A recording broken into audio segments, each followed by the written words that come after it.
I'm doing well. I'm just fingers crossed my power stays on or my internet stays on this time. That's all I'm hoping for. For anybody who missed last week's excitement, Julian just dipped out on us midstream because I guess he got a really tough question. He was like, "Oh, I don't know if I can answer this. I'm just gonna pull the plug on my computer," and left me to fend for myself for the rest of the time. So that was fun. We're gonna see if we can repeat it this time. As is SCF tradition, drop your questions down in the comment section below or to the side. And I have to answer the first one, no matter what, whatever question you've got, whether it's travel related, whether it's cheap flights related, whether it's, which NBA team in the Pacific Northwest I think is going to win the championship this year. I can give you my take on that if you'd like, but get those questions in. We're going to try to get to as many as we can. So welcome. Thank you all for questions. And I'm going to hand the mic over to Julian, who's going to start getting through. Julian. Yeah, we've already gotten a question from our good friend Allison. She says, "Hey guys, 2 questions. Do you recommend the Greek island trip for Europe this year with so many differing COVID restrictions? I'm looking at Amsterdam for Christmas, but flights to Dublin are far more affordable. Also, do you think airlines will start providing testing on a broad scale without additional fees, especially if testing starts to be required for domestic flights?" I'm glad you asked this, especially the second part, because I was just mentioning to Julian before we jumped on. This is actually one of the things I wanted to discuss with you all today on the Facebook Live. So let's take your first question first. Greek islands trick. For folks who don't remember, this is when you're flying somewhere. Let's say you want to go to Santorini. If you look at flights from your home airport in the US to Santorini, it'll cost you. But if you search for flights to nearby airports, like a flight from New York, say, to Athens, we've seen that as low as like $300 round trip. Once you're in Athens, you can get over to Santorini for $50 on a flight, $75. That you can take a ferry. Like there's any number of different possibilities. And just by kind of disjointing your trip, by building your own sort of multi-leg itinerary, you end up getting it much cheaper than if you were to book a single itinerary from New York to Santorini. Now, it's a little bit different because of COVID restrictions. And this is something that you need to bear in mind here. Right now, today, if you are flying to a country that is currently accepting American visitors, so let's say like Turkey, you can take a flight from, let's say, New York to Paris and Paris on to Istanbul. But it needs to be a single itinerary. You have to show that it's New York to Paris to Istanbul. If you're booking a flight from New York to Paris and you have a separate flight from Paris to Istanbul, they won't let you on that first New York to Paris flight. So this means that the Greek island trick, at least for travel today and in the near future, not really possible for those types of trips, at least for places where the first country or first city you'd be flying to, you're not allowed to be a tourist in. Will things change by, let's say, Christmas time? I think there's a very good shot. And so I think that you will likely be able to do the types of Greek island tricks and shenanigans that you can normally do if you're talking about travel further out in the calendar, 8, 10, 12 months from now. But if you're looking at a trip in like April or May, it'd be a little bit riskier to try to rely on that. Let's get to your question, though, about testing required for domestic flights. Folks that might have seen this in the news, will the administration start requiring proof of a negative test in order to get on a domestic flight? And there are arguments for and against it. The arguments that the airlines have all been making is, look, a number of people getting on airplanes right now is down 65% from where it was a year ago. We are hurting. We are losing, millions and millions of dollars every single day. And if we add additional requirements to people traveling, that's just going to cause people to travel even less, to fly less, and it could end up, putting more people out of work or even putting some of the airlines into bankruptcy. On the flip side, I think the optimistic take, and one of the things that I would personally hope for, is that if this testing requirement is indeed imposed, that travelers aren't left to fend for themselves. That it's not a situation where you have to show a negative COVID test, but it's like today where don't exactly know where to go get one. You don't know when you're going to get your results. How quickly will they come back? And it makes it a very kind of just arduous and uncertain process. What if instead the airlines and the airports had mass rapid testing sites just set up in the parking lot, say, or the parking garages where you show up for your flight, maybe you show up an extra 15, 30 minutes early, you take a rapid test, you get your results in 15 minutes, and when it shows negative, you continue on your way. So not only are you showing a negative test, and to be clear, the Biden administration does accept these negative tests, negative rapid test, rapid antigen test for coming back to the U.S. If you've been traveling in Mexico or the Caribbean or anywhere outside the country, you can show a rapid test in order to come back to the U.S. and satisfy the negative testing requirement. So I would imagine that they would accept it for domestic flights. And so what if the airports themselves just have these rapid testing sites on there? You can show up, get your results. I think that could end up actually being a boon for travelers because it gives everybody a certain amount of confidence. And correct me if let me know if you disagree with this, Julian, but I would imagine that I would feel more confident getting on an airplane today if I knew that every single person around me had just been tested and had a negative test. 100%. Yep. Yeah. You already obviously have the mask requirements, and those are good and great and helpful. What if everybody also on board had just taken a rapid test? They're cheap. You get your results quickly. I could see it being actually a beneficial thing for the number of travelers, but only if it's done so in a way that's supporting travelers, like you mentioned, Allison, making it possible that folks are getting these tests, without additional fees, complimentary, rather than it being okay, you have to show this negative test and you're still on your own. You have to figure it out for yourself. Anything to add there, Julian? No, the only thought I actually did have was more towards that first, the Greek Islands trick question is, I agree. Pretty much exactly what you said. If it's for Greek Islands trick to, try to work around COVID restrictions or all of that, that's probably not going to work for, like you said, a lot of it. If it's not a single itinerary booking, you're not going to be allowed in. If it's for pricing, if it's to get a better price and see if you can work a much better deal that way, definitely yes. Always a big component for the Greek Island trick. Dina says, was such a mystery to, I'm assuming, the internet outage and me leaving last week. So not the most fun time for sure. Carla asks, looking at going to Hawaii at the end of March, should I hold off on purchasing tickets? Thoughts on deals coming through, flying out of LA?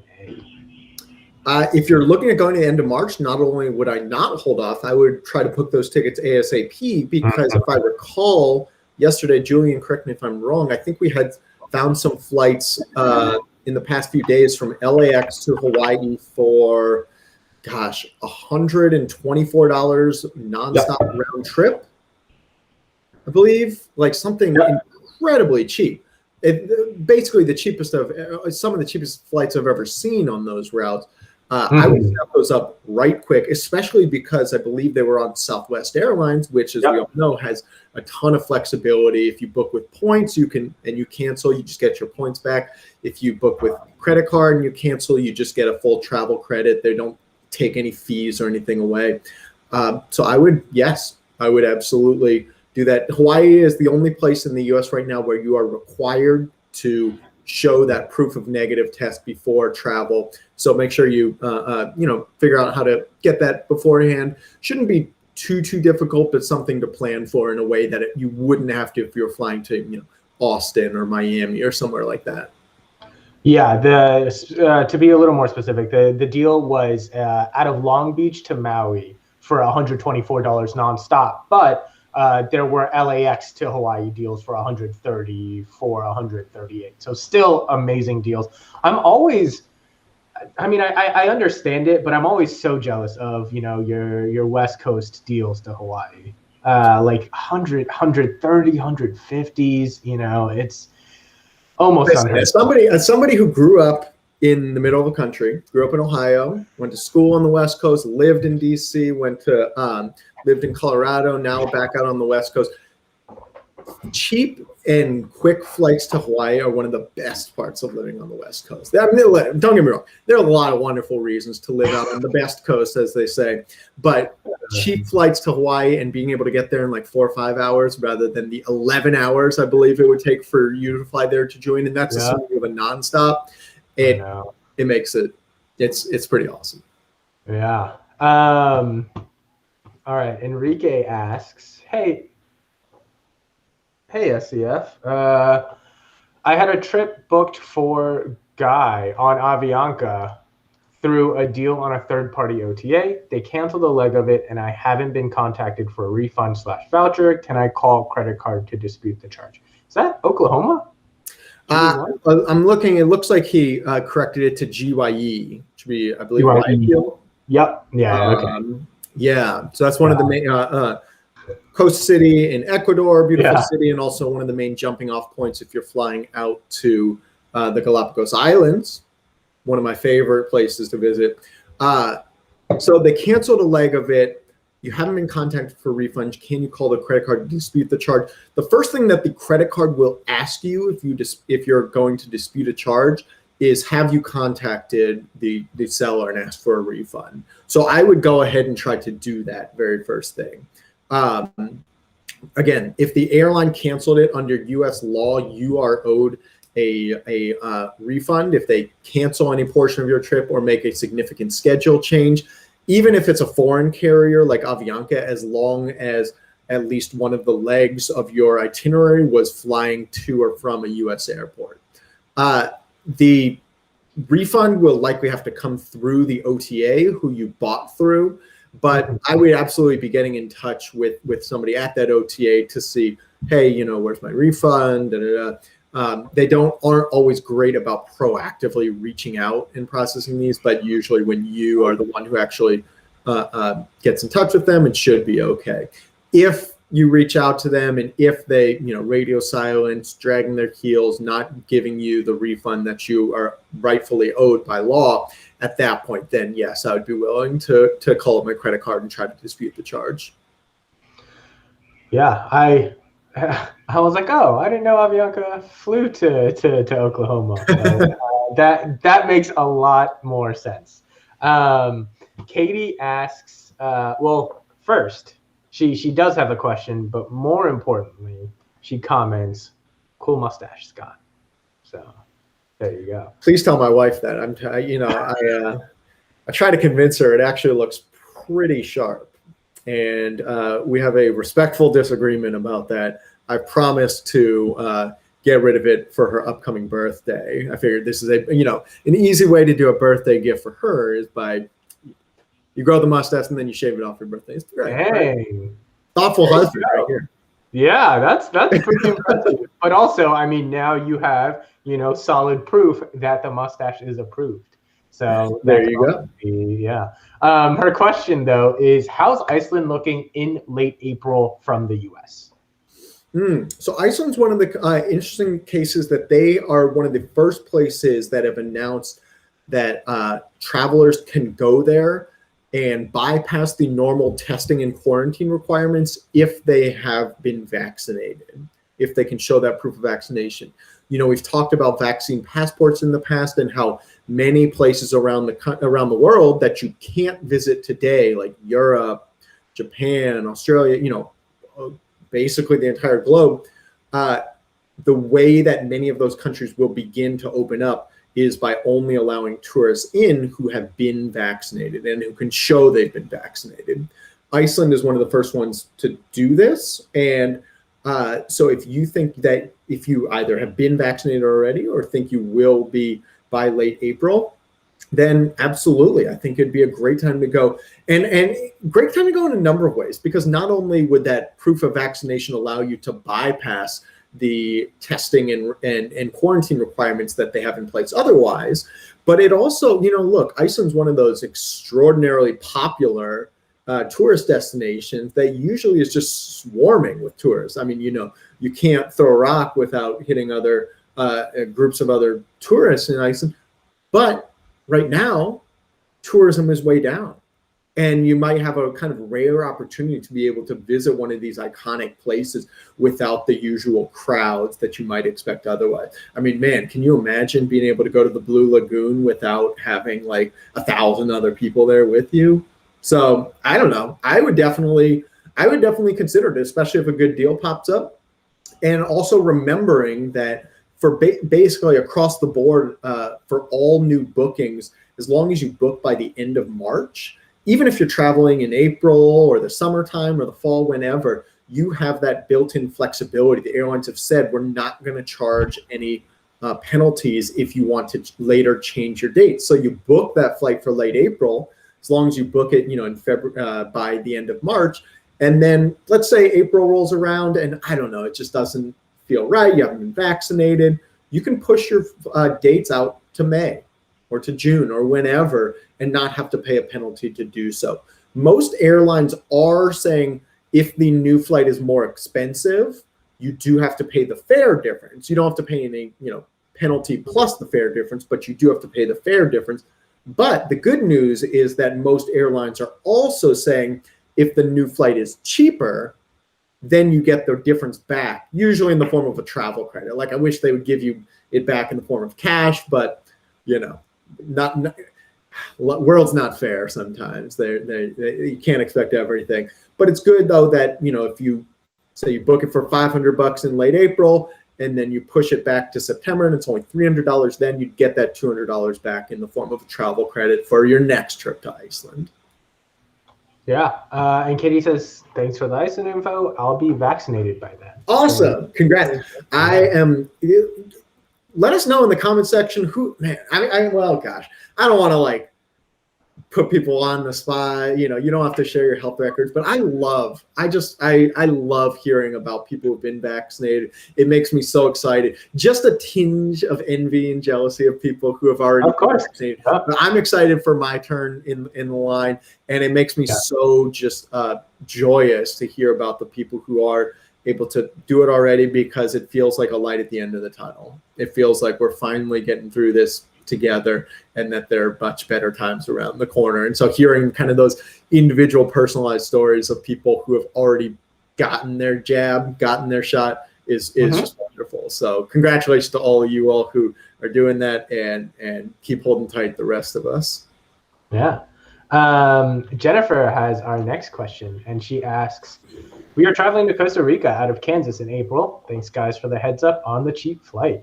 I assume we have to find places to test to get back into the States. Airlines aren't offering testing, are they? That's correct. Most airlines are not offering testing, or not in any sort of systematic way. There are a few airports that have said they are, but usually it's more just set up as a testing site, not in a sort of well built out systematic way where you can show up for your flight and get a rapid test before your flight and then be able to continue on. So chances are you will have to fend for yourself in a sense, because you will have to show a negative test in order to get back into the States.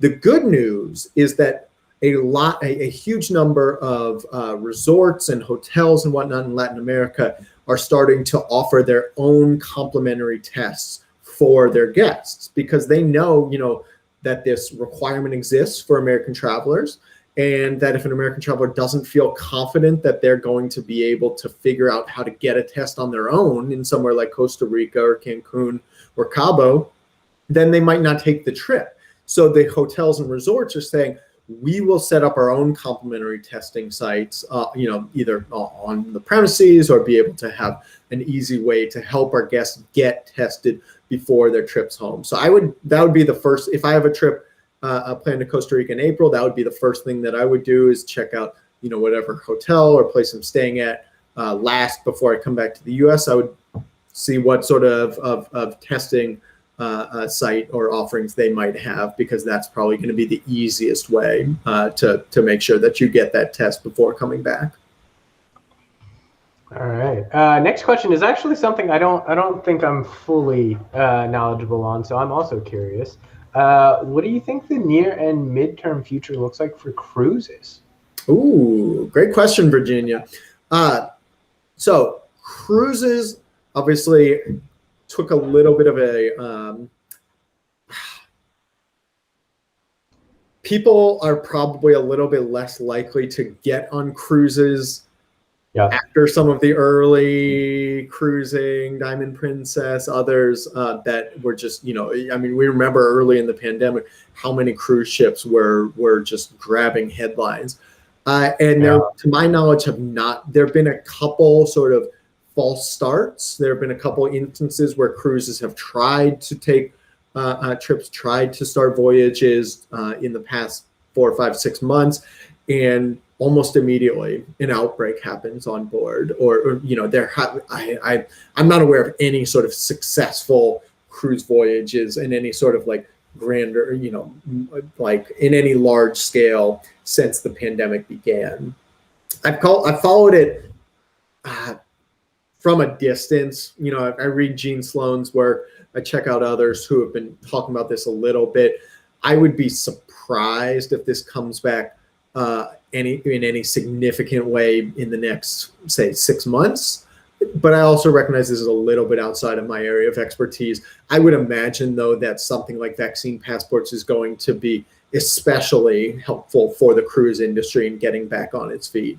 That there will be a lot of people who will only feel comfortable being on a cruise with other guests if everybody on board has been required to show that proof of vaccination. Other than that, though, I wouldn't say the near-term future is especially promising. Midterm future, yeah, there are going to be a lot of people who are going to want to get back on cruises and get back to kind of everything that folks have missed out on during the pandemic. It's just a question of how long until we get to that point where it starts being promising again. Anything to add there, Julian? No, I agree with the near term. I think there's been enough kind of, like you were saying, headlines and stories that's probably going to be, slow to come back. But you're right. I think a lot of people, I personally know a lot of people who are like, when it's safe, cruises are the way that I'm going. So I know that demand and that pent up, want is there. But I will say, yeah, the midterm is more. I would more go towards midterm than near, for sure. Yeah. So Disco Stew, our good friend Disco Stew. Disco Stew. He's talking about a topic that I think is a lot of people here. I mean, I saw similar comments from Mark, from Ian about this, and it's on a lot of people's minds. Not just watching, but I'm personally going through this. I know a lot of people at SEF, a lot of my coworkers are also going through the same experience. Disco Stew says, "Hey, Scott, following up last week in regards to what else but Air Canada canceling my $175 round trip flight to Japan. They said absolutely not to a refund, shocker, and will only offer a voucher or 165% value in miles. Had to get my credit card company involved, and they're working on getting me a refund." Yeah. Infuriating. I know. Infuriating. Because like not only is that just an awful thing to do to your customers in the first place, it's also in very clear violation of U.S. law. The Department of Transportation very clearly says, and they've said this multiple times throughout the pandemic, airlines, if you cancel a passenger's flight or if you make a significant schedule change to their flights, you have to offer them a cash refund, period. You can't get out of it just because you're a foreign airline. It doesn't matter as long as it's a flight to or from the U.S. You can't blame the pandemic. You have to treat your customers right. And so to hear of airlines like Air Canada in this situation, I know a lot of folks have had trouble getting refunds from TAP, a few Mexican airlines, Viva Aerobus and others. It really boils my blood. It really grinds my gears that on top of everything else, on top of all the uncertainty of COVID, the uncertainty of when we'll be able to travel again, then, to hear airlines treating customers like this is infuriating and awful, and I hate it. if I were in your shoes, I think you're approaching it the right way. I would not take I would not take a voucher because I don't think that's acceptable given U.S. law. I wouldn't even take the value in miles because, miles are good and great and they have their place, but overnight they could decide that, oh, now the cost to fly to Japan is actually double the number of miles it was yesterday. Like there's nothing stopping an airline from just completely changing what the value is of your miles.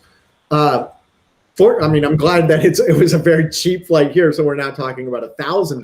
We're talking just about $175.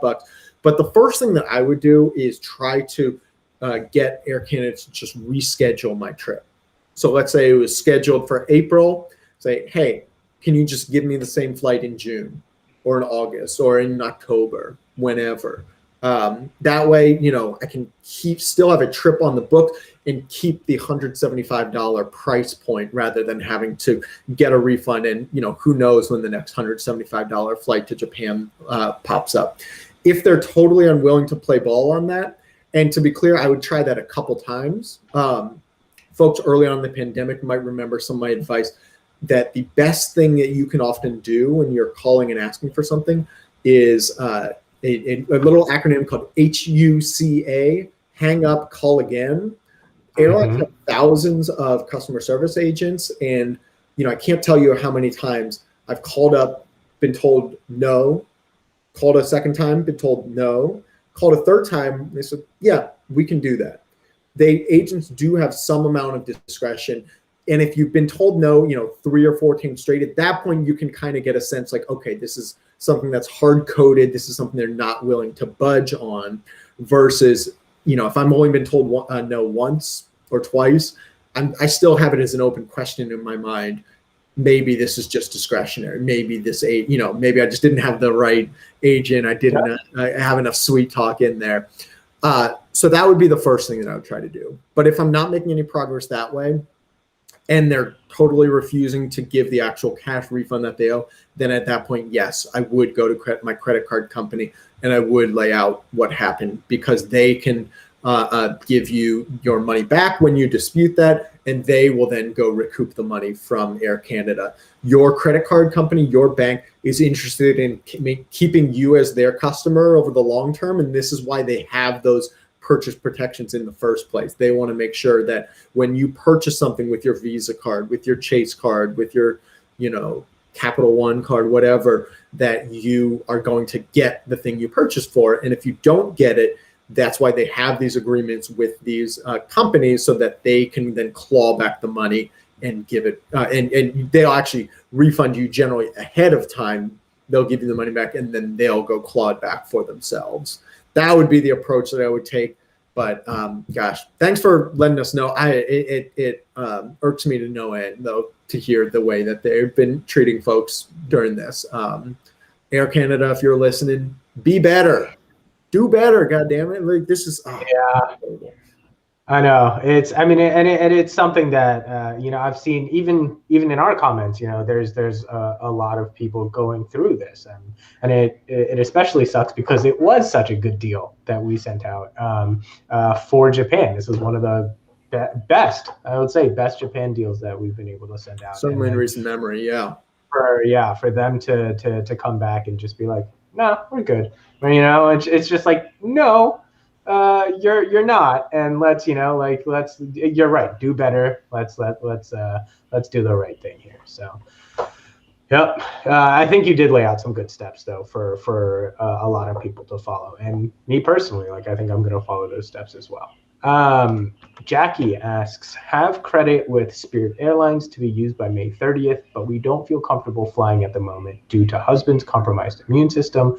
Do you reckon I could get this credit extended?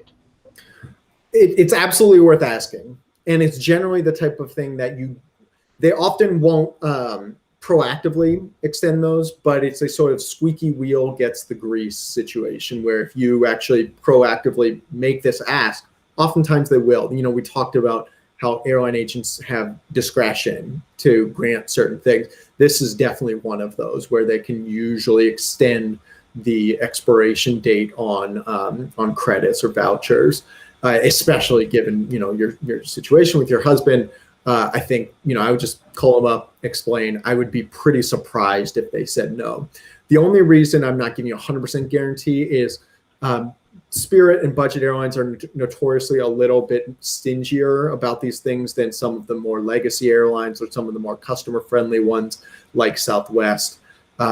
So if it were United Airlines or American, I'd say you've probably got like a 90% chance of success here. With Spirit, I would say 75-80% chance of success, but no reason not to call and ask. And even if you get told no by the first person or the second person, I would give at least 3 calls. Only if I've been told no 3 times would I feel like, yes, okay, this is going to be the outcome. Yeah. Sarah Elizabeth says, I've noticed prices haven't dropped to Thailand from Norfolk, Virginia. I have a few thoughts there as well, but Scott, take the ball. Yeah. So Thailand in general, we've been seeing fewer deals than before, but we actually we're still seeing them, we're still sending them. But it's actually funny that we started our conversation today with the Greek Islands trip because, out of Norfolk, Virginia, that's definitely not one of our, the larger airports, and it's not one that we constantly see deals out of Thailand.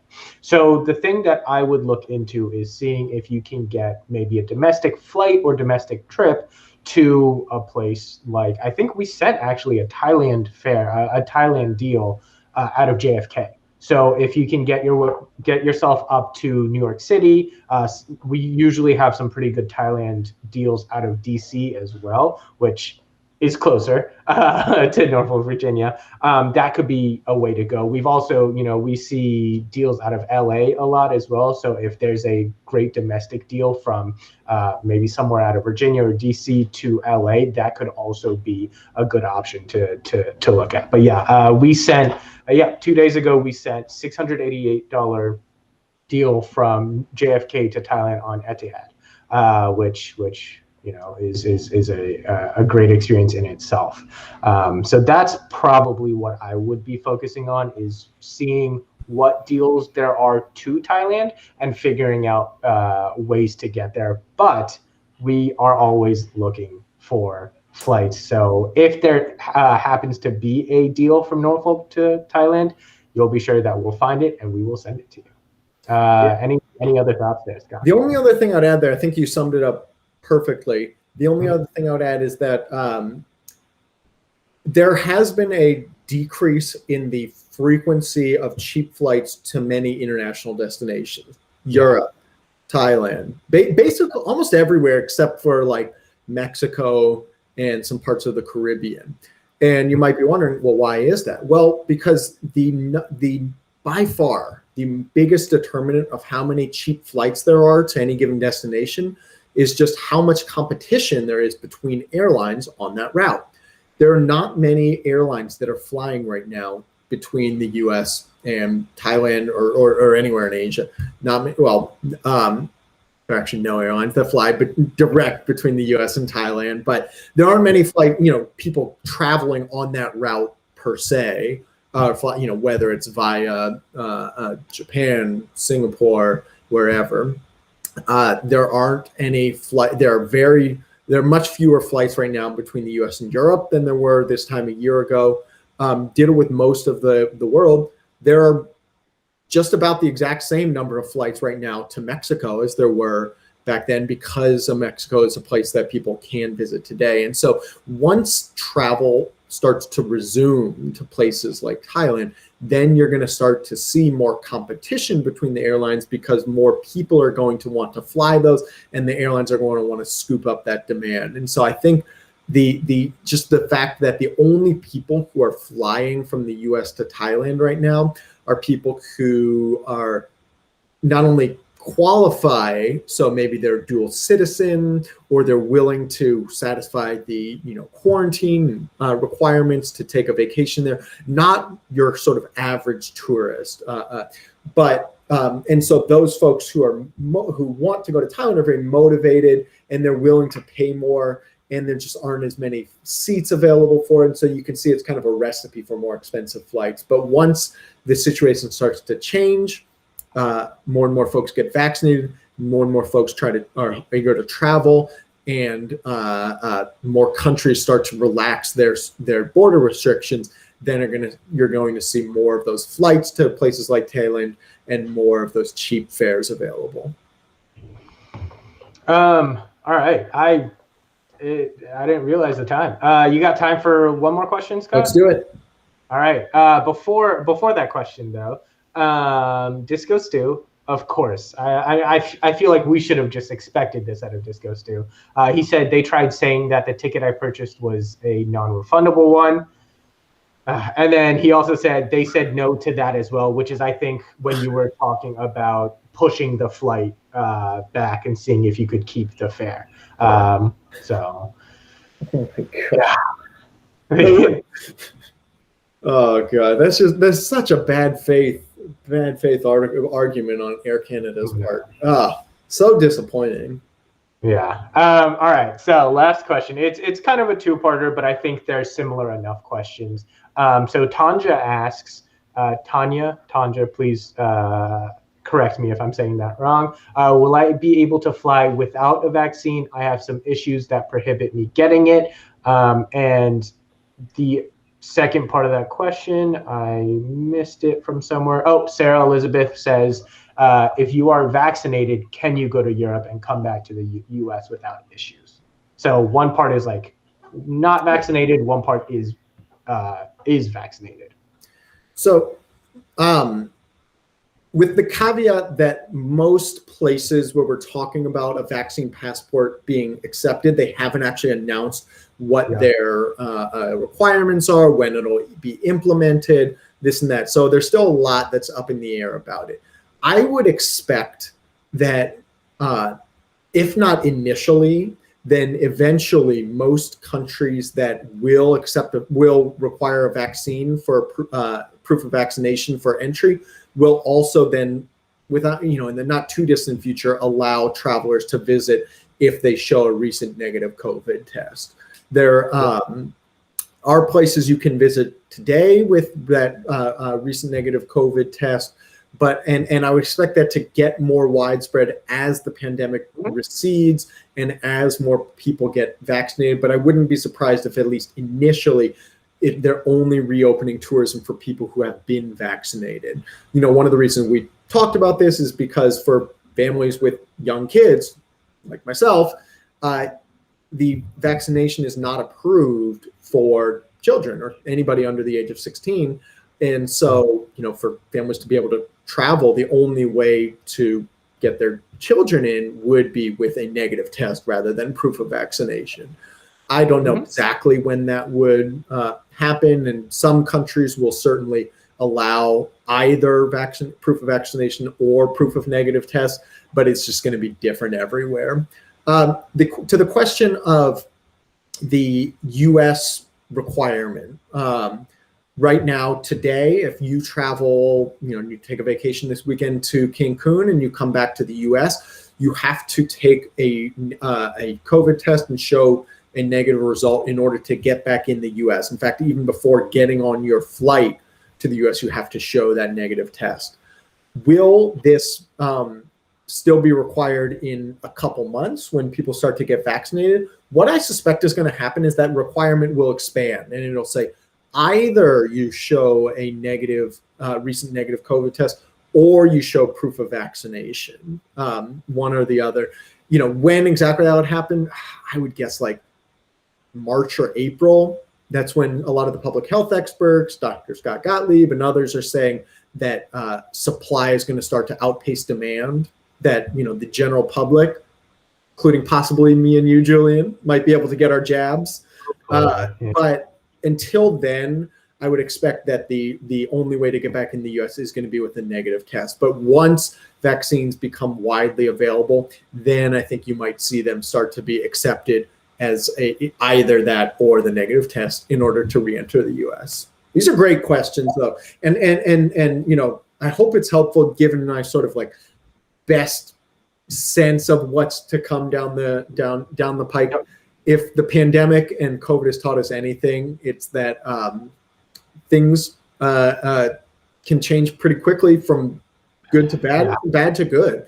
You know, I don't know if folks have been looking at the case counts rate lately, the number of folks who are being hospitalized. It is going way, way down, and you love to see it. You just absolutely love to see it. Seeing the number of people getting vaccinated, you know, accelerating 1 million, 1.5 million, almost 2 million every single day. Wonderful, wonderful news. Let's just, you know, keep our fingers crossed and keep staying vigilant, wearing those masks, and hope that we are able to get through it sooner rather than later. Awesome questions again. Thank you all so much for being here. Let's give a round of applause to Julian, host extraordinaire. Appreciate you, Julian, making it through this entire time without losing power, without internet. Did my best this time. Yeah. Wonderful. Hardest effort. And thank you all again for being here, for chatting. I love getting to talk about this stuff with you all. Best part of my day. And we'll be back again next week. Appreciate you all. Take care now. Bye.